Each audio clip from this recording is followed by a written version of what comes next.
රසට අල දාලා ගෝවා ටෙම්පරාදුවක් හදලා මට කමෙන්ට් කරලා සබ්ස්ක්‍රයිබ් කරන්න. හෝම් ප්ලේට් වීඩියෝ channel එකෙන් මම ඔයගොල්ලන්ව සාදරයෙන් පිළිගන්නවා. ඒත් දාලා දාන්න තමයි හදන්නේ. මම අලගෙඩියක් අරන් තිනවා.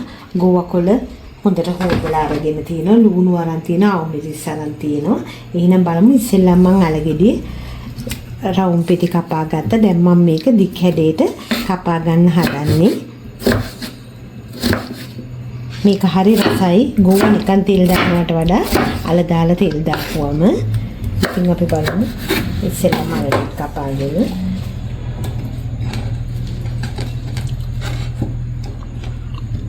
මම ගෝවා ගොඩාක් හීනියට නෙමෙයි ගෝවා ටික ලොකුවට ටිකක් කපා ගන්නේ.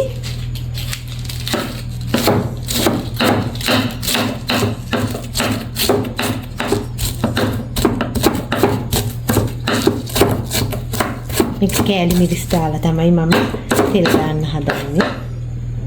අලයි ගෝවයි තෙල් දාන්න අරන් තියෙන්නේ. අල හීනියට දිගට කපලා අරගෙන තිනවා. ගෝවා කපලා අරගෙන තිනවා. බීලුණු කපලා අරගෙන තිනවා. අවුමිරිස් කපලා අරන් තිනවා. එහෙනම් අපි මේක දැන් හදන්න පටන් ගමු.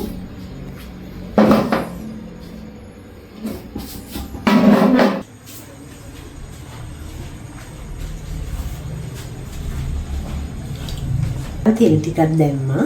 අල ටික බෙද ගන්න තමයි හදන්නේ. ඉස්සෙල්ලාම අල ටික බෙද හොඳට රත් වුණාට පස්සේ තමයි මම ඔහොමද අල ටික හොඳට රන්වන් පාට වෙන්න බෙදුනට පස්සේ තමයි මම ගෝවා ටික දාන්නේ.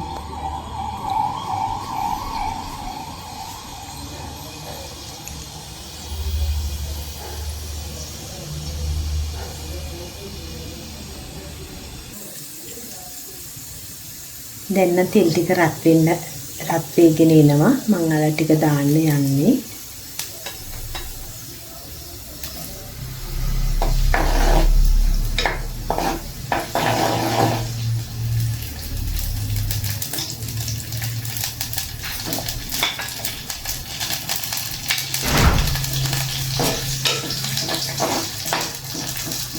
දැන් මේ අල ටික හොඳට රන්වන් පාට වෙන්න බෙදුනට පස්සේ තමයි මම ගෝවා ටික තෙල් දාන්න හදන්නේ.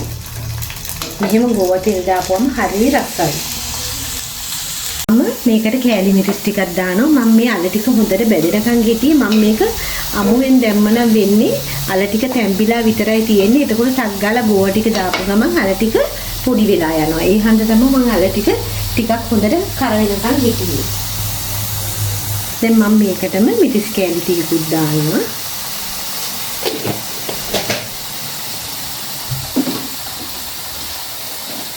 එතකොට මම මේකටම රස වැඩි වෙන්න උඹල කඩ කෑලි ටිකකුත් දානවා.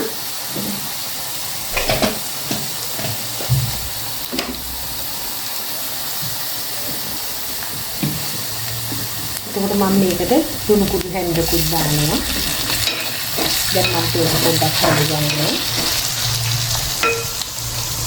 දැන් බලන්න අපි නිකන් ගෝවා තෙල් දානවට වඩා මේක හරියම රසයි. දැන් තමයි මම ගෝවා ටික දාන්නේ. දැන් මම ගින්දර ටිකක් අඩු කරනවා.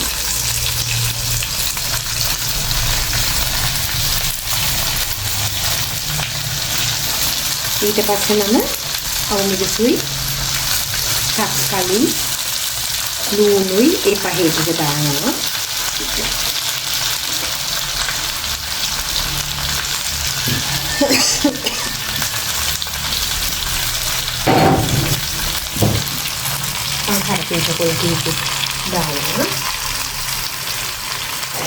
මේකට තව ගොඩාක් රස දෙයක් තියෙනවා.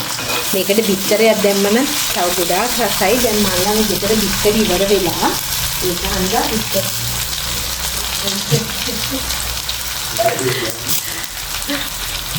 දැන් මම ළඟ ගෙදර බිත්තර ඉවර වෙලා මේකට හරිම රසයි. තව බිත්තරයක් එහෙම දැම්මනම් මේ ගෝවා ටෙම්පරාදුවට ගොඩාක් රසවත් වෙනවා. දැන් මම හිමිසරේ ගින්දර අඩුවෙන් තීදි තමයි මේක හැඳි ගන්නේ.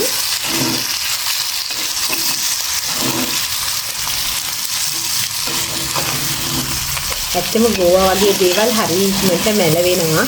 ඒක හන්ද තමයි මම ඉස්සෙල්ලම අල ටික දාලා අල ටික හොඳට බැදගත්තේ.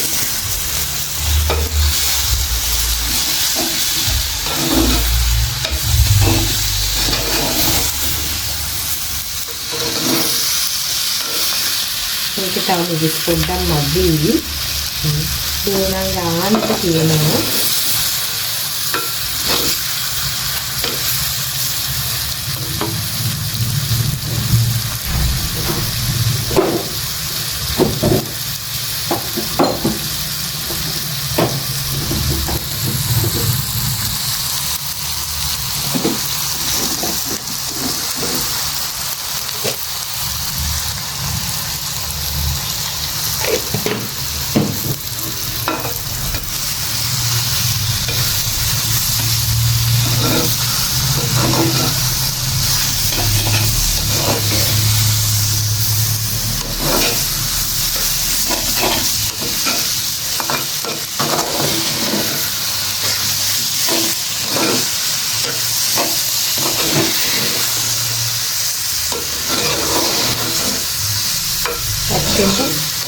ඇත්තම බතට හරිම රසයි ගෝවා තෙල් දාලත් රසයි ගෝවා උයලත් රසයි.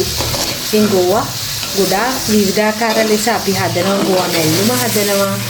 ඉතින් මම අද ගෝවා තෙල් දාලා තමයි හැදුවේ. මේ බලන්න ආලත් එක්ක වැටුනම ඒ ගෝවා එක කොච්චර රසද කියලා. දැන් මම මෙහෙම ටිකක් චූට්ටක් එකට තැම්බෙන්න මේ විදිහට තියනවා. රසට අල දාලා ගෝවා ටෙම්පරාදුවක් හදලා මට කමෙන්ට් කරලා සබ්ස්ක්‍රයිබ් කරන්න.